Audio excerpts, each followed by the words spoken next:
जय हिंद। आज के इस वीडियो में हम लोग अंतर्राष्ट्रीय मुद्रा कोष की स्थापना, उसकी कार्यप्रणाली और अंतर्राष्ट्रीय मुद्रा कोष के द्वारा अपने सदस्य देशों को दी जाने वाली आर्थिक सहायता के बारे में चर्चा करेंगे। आप सबको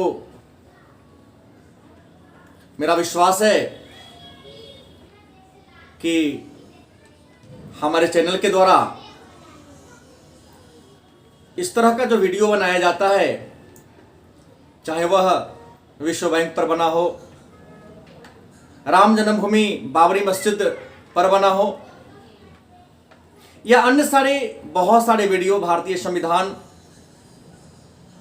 भारतीय इतिहास, भूगोल, राजनीति शास्त्र, तो उन वीडियो को देखने के बाद उम्मीद है आपको ज्ञान मिलता होगा।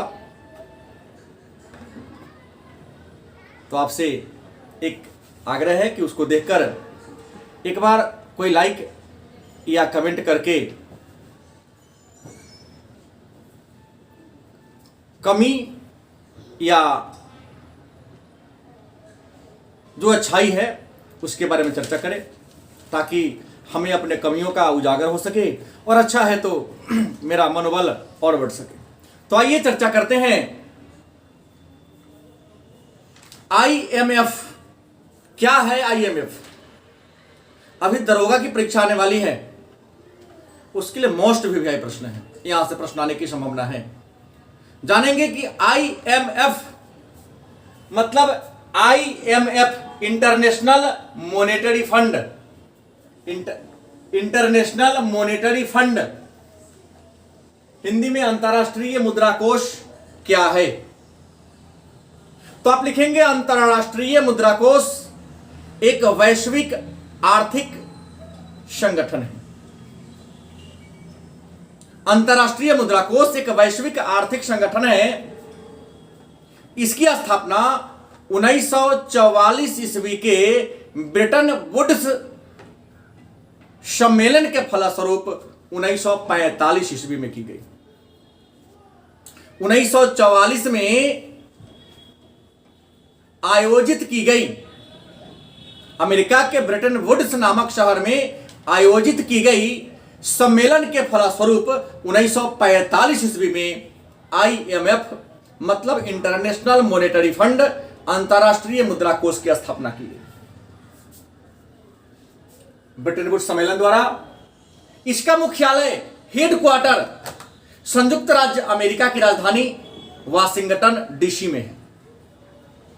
और IMF की स्थापना सदस्य देशों के पूंजी से किया गया है, लेकिन इसमें सबसे ज्यादा पूंजी, सबसे ज्यादा डोनेशन संयुक्त राज्य अमेरिका ने किया है।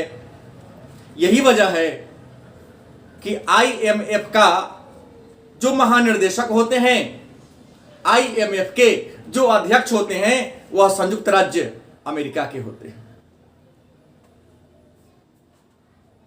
IMF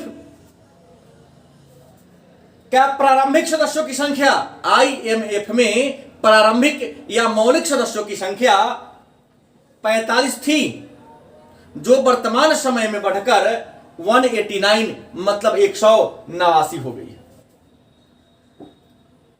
प्रारंभ में सभी सदस्य देश IMF में अपना सहयोग राशि अपने देश की मुद्रा में किया करते थे, लेकिन 1971 ईस्वी में एक नियम बना कि कोई भी सदस्य देश अपना सहयोग राशि एक विशेष प्रकार की मुद्रा में दे सकता है, क्योंकि इसके पीछे कारण था कि सभी सदस्य देशों के मुद्रा का वैल्यू एक समान नहीं था। सभी सदस्य देशों की मुद्रा की वैल्यू अलग अलग था, किसी का कम तो किसी का क्या था, ज्यादा था।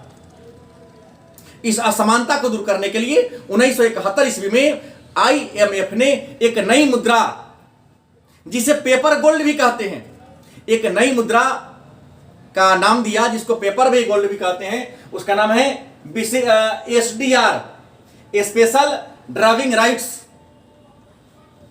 नामक पेपर गोल्ड को, नामक मुद्रा को 1971 ईस्वी में अपनाया और कहा कि कोई भी सदस्य देश अपना सहयोग राशि SDR में ही दे सकता है, और SDR के तहत विश्व के जो गिने चुने जो महत्वपूर्ण देश है, जिनके मुद्रा की वैल्यू लगभग अस्थायी है, उस देश की मुद्रा को रखा गया। मतलब SDR में डॉलर, पाउंड स्टर्लिन, यूरो, येन, युआन को रखा गया है।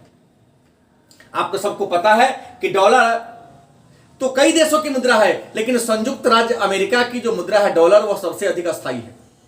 पाउंड स्टर्लिन इंग्लैंड की मुद्रा का नाम है, यूरो यूरोपीय संघ की मुद्रा का नाम है, येन जापान की मुद्रा का नाम है, और युआन चीन के मुद्रा का नाम है। लेकिन चीन की मुद्रा युआन को SDR की श्रेणी में 2016 ईस्वी में रखा गया। 2016 से पहले डॉलर, पाउंड, यूरो, येन को ही रखा गया था, लेकिन 2016 ईस्वी में युआन को भी IMF के SDR में शामिल कर लिया गया। IMF की स्थापना सदस्य देशों की पूंजी से की गई है, और IMF की जो कुल धनराशि है वह 204 बिलियन SDR है। IMF के पास जो कुल पूंजी है वह 204 बिलियन SDR है। लेकिन यदि 204 बिलियन SDR को अमेरिका के डॉलर में कन्वर्ट किया जाए तो 286 बिलियन अमेरिकी डॉलर होगा। IMF का प्रशासन बोर्ड ऑफ गवर्नर के द्वारा चलाया जाता है। IMF के प्रशासन की देखरेख बोर्ड ऑफ गवर्नर्स के द्वारा चलाया जाता है, और IMF अपने सदस्य देशों के सरकार के प्रति जिम्मेवार होता है। IMF की बैठक वर्ष में 2 बार होती है। IMF ऐसे नियमित कार्यालय इसके खुले रहते हैं प्रतिनिधि के कार्य को देखने के लिए, लेकिन इसके गवर्नर मंडल की बैठक वर्ष में कम से कम 2 बार होती है, लेकिन आवश्यकता पड़ने पर 2 से अधिक बार भी बुलाया जाता है। और IMF के सभी सदस्य विश्व बैंक के सदस्य होते हैं, और IMF और विश्व बैंक को ब्रिटेन वुड्स का जुड़वा बहन कहा जाता है, क्योंकि IMF और विश्व बैंक की स्थापना ब्रिटेन वुड्स सम्मेलन के फलस्वरूप ही हुआ था।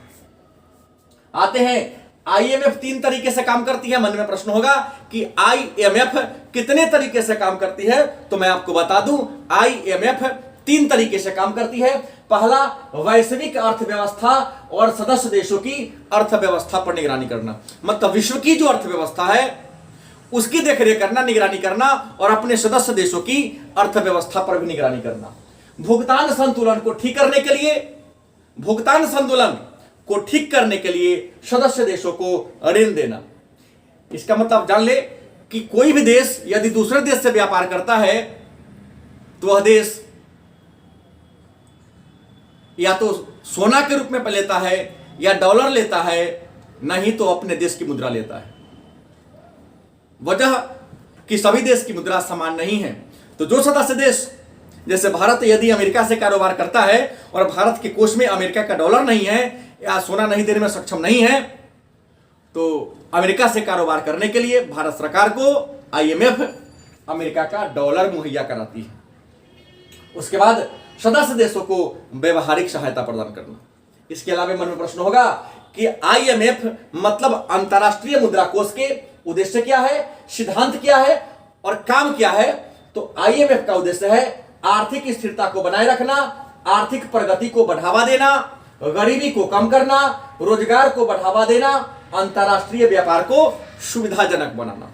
यह है अंतरराष्ट्रीय मुद्रा कोष के काम, सिद्धांत या उद्देश्य। अब मन में प्रश्न होगा कि अंतरराष्ट्रीय मुद्रा कोष मतलब IMF किस प्रकार से या कितने तरीके से ऋण देती है। तो IMF के द्वारा अपने सदस्य देशों को कई तरह से ऋण की सुविधा उपलब्ध कराई जाती है। इसमें पहला है standard by arrangement, flexible credit line, एहतियाती और चल निधि रेखा, एक्सटेंडेड फंड फैसिलिटी, व्यापार एकीकरण तंत्र। मतलब ये 5 ऐसे तरीके हैं जिस तरीकों के तहत आईएमएफ अपने सदस्य देशों को ऋण की सुविधा उपलब्ध कराते हैं। मन में प्रश्न होगा, स्टैंडर्ड बाय अरेंजमेंट क्या है? तो स्टैंडर्ड बाय अरेंजमेंट आईएमएफ के द्वारा अपने सदस्य देशों को दी जाने वाली वैसे ऋण है जिसमें कोई सदस्य देश आर्थिक संकट से जूझ रहा हो। जब कोई सदस्य देश आर्थिक संकट से जूझ रहा होता है तो आईएमएफ स्टैंड बाय अरेंजमेंट व्यवस्था के तहत, सुविधा के तहत उस आर्थिक संकट से जूझ रहे सदस्य देश को वित्तीय सहायता उपलब्ध कराती है। दूसरा है फ्लेक्सिबल क्रेडिट लाइन। मन में प्रश्न होगा, फ्लेक्सिबल क्रेडिट लाइन क्या है? तो वैसे सदस्य देश जहां बुनियादी सुविधा है, शिक्षा, स्वास्थ्य, बिजली, संचार, सारी सुविधाएं हैं, लेकिन उसमें थोड़ा सा अपग्रेड करना है, उसको और उन्नत करना है, उन्नत बनाना है, लेकिन उन्नत बनाने के लिए उनके पास संसाधन का क्या है? अभाव है। तो बुनियादी सुविधा है, लेकिन बुनियादी सुविधा में और डेवलप करने के लिए फ्लेक्सिबल क्रेडिट लाइन के तहत अपने सदस्य देशों को ऋण देती है। तीसरा है एहतियाती और चल निधि रेखा। एहतियाती और चल निधि रेखा के तहत आईएमएफ अपने उन सदस्य देशों को ऋण देती है जिसकी आर्थिक स्थिति अच्छी है, जिसकी आर्थिक नीति अच्छी है, और अच्छी आर्थिक नीति के बदौलत वह देश प्रगति और तरक्की कर रहा है, लेकिन थोड़ी सी वित्तीय कमी के कारण विकास की गति थोड़ा स्लो है, वहां ऋण देती है। उसके बाद है extended fund facility. Extended fund facility के तहत आईएमएफ अपने उन सदस्य देशों को ऋण उपलब्ध कराती है जो संरचनात्मक समस्या से जूझ रहे हैं। मतलब जो सदस्य देश संरचनात्मक समस्या से जूझ रहे होते हैं, तो उन संरचनात्मक समस्याओं से मुक्ति दिलाने के लिए आईएमएफ एक्सटेंडेड फंड फैसिलिटी योजना के तहत अपने सदस्य देशों को ऋण देती है। व्यापार एकीकरण तंत्र। कोई देश, सदस्य देश व्यापार कर रहा है, लेकिन बहुपक्षीय व्यापार के कारण कई देशों के साथ व्यापार करने में उस देश के दूसरे देश के मुद्रा न होने के कारण व्यापार में बाधा आ रही है। तो बहुपक्षीय व्यापार एकीकरण तंत्र को संतुलित बनाए रखने के लिए अंतर्राष्ट्रीय मुद्रा कोष सदस्य देशों को ऋण देती है। 13 अंतर्राष्ट्रीय मुद्रा कोष। पुनः एक नए टॉपिक के साथ कल मिलेंगे, तब तक धन्यवाद।